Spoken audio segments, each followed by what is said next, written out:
الحمدللہ رب العالمین والصلاة والسلام علی رسول الکریم اما بعد فاعوذ باللہ من الشیطان الرجیم بسم اللہ الرحمن الرحیم وعن ابی امامۃ عن النبی صلی اللہ علیہ وسلم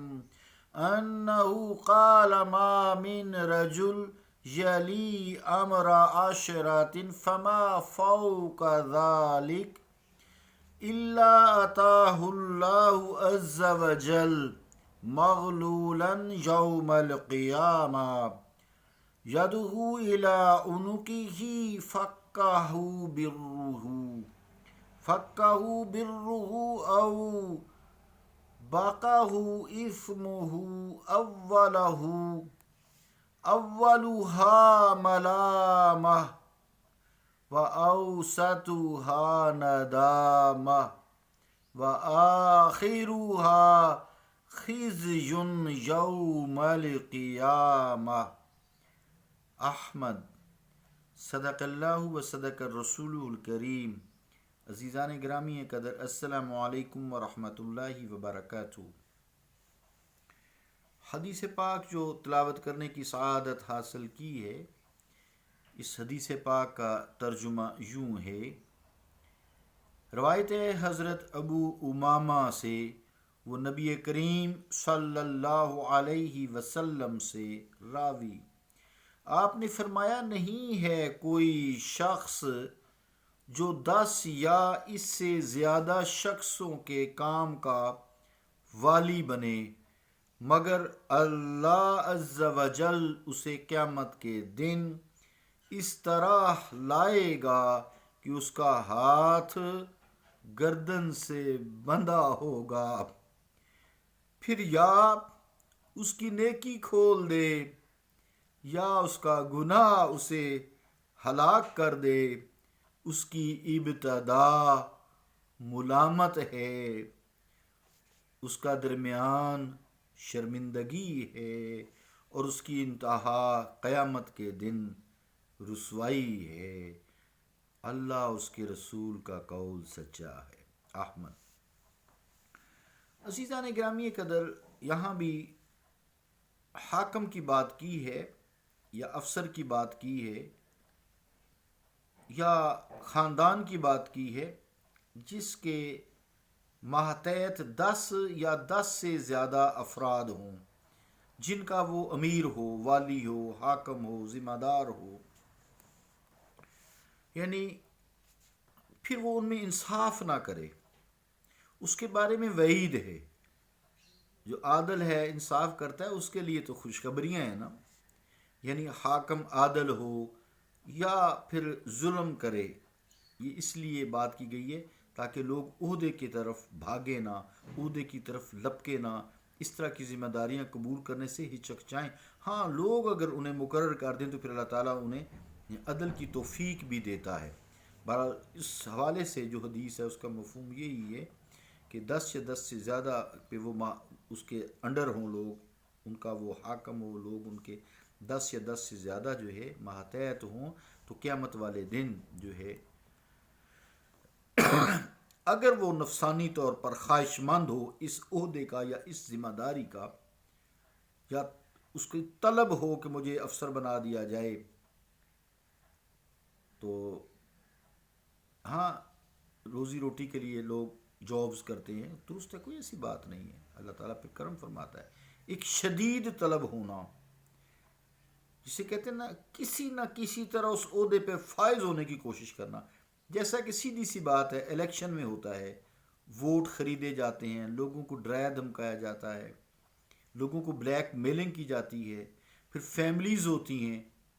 ایک بندہ ان کا چودھری بنا ہوتا ہے جو، یا ہوتا ہے فیملیز کا بڑا، تو اس سے ووٹ خریدے جاتے ہیں کہ بھئی تمہارا سارا قبیلہ ووٹ دے گا۔ یہ اصل میں یہ مفہوم اس کے اندر وہ ہے۔ تو بہرحال اس طرح کا جو شخص ہے جس کے تحت چھوٹے گروہ کے لوگ ہوں، 10 سے زیادہ ہوں، یا بڑا ملک کیوں نہ ہو، یعنی چھوٹا 10 یا 10 سے زیادہ، 10 کا حصہ چھوٹا ہے، یا بڑا ملک جیسے پاکستان ہے، اس کے حکمران کی بات کی ہے، پھر اس کے نیچے جو کلرک آتے ہیں، چوکیدار آتے ہیں، سارے جتنے بھی آتے ہیں نا، وہ اس میں 10 کی تعداد کم از کم ہے. تو پھر اس کے جرم ہے یہ، یعنی جرم ہے، سزا کیا ہوگی کہ قیامت کے دن ان کے گلے میں طوق ہوں گے، طوق لٹکے ہوں گے ان کے گلوں سے. پھر اس میں جو عادل ہوگا وہ چھوٹ جائیں گے. اور ظاہری بات ہے اگر مسلمان فوت ہوئے ہیں تو ان کا حساب کتاب ہوگا، حساب کتاب کے بعد پھر چھوٹ جائیں گے. پھر گناہ کے عوض جو ہے انہیں اس کی سزا دی جائے گی، جتنا انہوں نے ظلم کیا ہے، جتنی ناانصافی کی ہے، جتنا لوگوں کا مال کھایا ہے، یا جو لوگوں کے مال ضبط کیے ہیں، جو پلاٹس پہ قبضے کیے ہیں، جو بھی جرم کیے ہیں، لوگوں کے ساتھ ظلم کیا ہے، بھلائی جو کی ہے اس کا اجر بھی ملے گا. ظاہری بات ہے جتنا بڑا عہدہ ہوتا ہے وہ اتنی بڑی بھلائی کرتا ہے، اور جتنا بڑا عہدہ ہوتا ہے اس سے گناہ بھی اتنا ہی بڑا ہوتا ہے، کیونکہ اختیارات جو زیادہ ہوتے ہیں.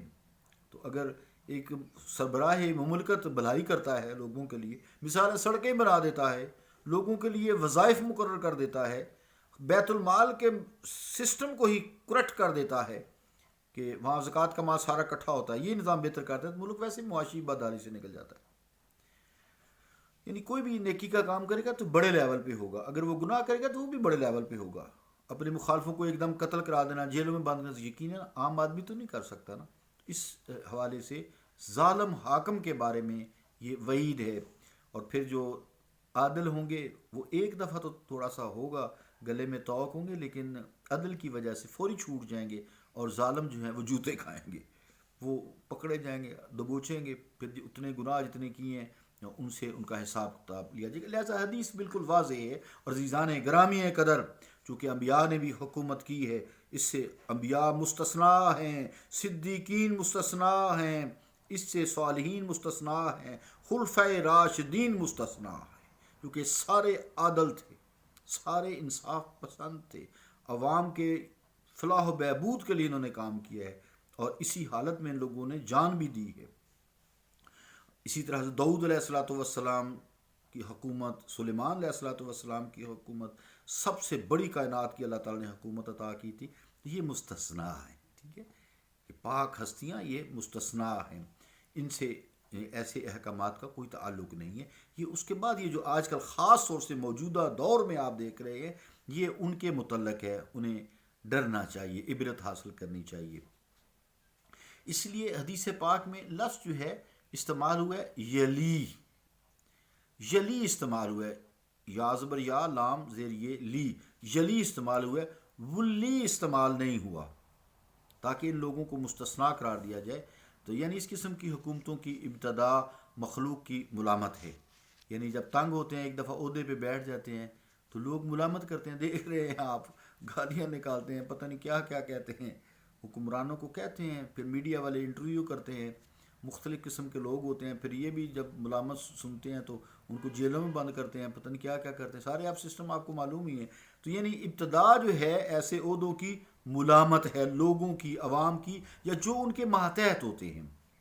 اور درمیان میں جو ہے خود شرمندگی ہوتی ہے، میں نے کیا کیا ہے، 2 وقت کی روٹی کے لیے میں نے کیا کیا ہے، اس وقتی جاہ و جلال کے لیے میں نے کیا کیا ہے، میری زندگی تو فانی ہے، یہ میرے سے پہلے کتنے بڑے بڑے حاکم اس دنیا سے رخصت ہو چکے ہیں، نیک اور عادل کیا ہر بھی حاکم، نمرود فرعون جو ہے یہاں سے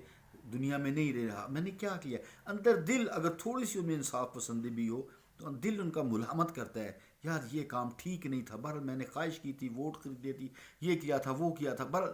وہ ملامت ان کا دل کرتا ہے، چونکہ رسول کریم صلی اللہ علیہ وسلم نے فرمایا ہے. اندر کا تو اب کوئی نہیں بتاتا نا، لیکن دل ملامت کرتا ہے کیونکہ رسول کریم صلی اللہ علیہ وسلم نے فرمایا ہے. تو اس کا نتیجہ ہے، یعنی پہلے لوگ ملامت کرتے ہیں، اس سے ان کے دل جو ہے وہ شرمندگی محسوس کرتا ہے جو درمیانہ ہے، اور آخری جو مرنے کے بعد قیامت کا تعلق ہے وہ دیکھ ہی لیا ہے کہ ان کے گلے میں طوق ہوں گے، ان کی پھر جو شان و شوکت ہے دھری کی دھری رہ جائے گی. تو بس اللہ رب العالمین ہمیں معاف فرمائے، ہمیں نفس پرستی سے بچائے، نفس پرستی سے بچائے. اس کی زندہ مثال جو ہے آپ کے اس اسلامک تاریخ میں جن کو لوگوں نے ملامت کی اور پھر انہوں نے کچھ محسوس بھی کیا یہ کام غلط ہو گیا، ان میں زندہ مثالیں، زندہ تاریخ ہے یزید کی، حجاج کی، مروان کی۔ اللہ رب العالمین ہمارے دلوں کو پاک صاف کرے اور دنیا ہمارے لیے اور آخرت آسان کرے۔ صلی اللہ تعالیٰ علی رسول خیر خلقہ محمد وعلی آلہ وصحابہ اجمعین برحمتک یا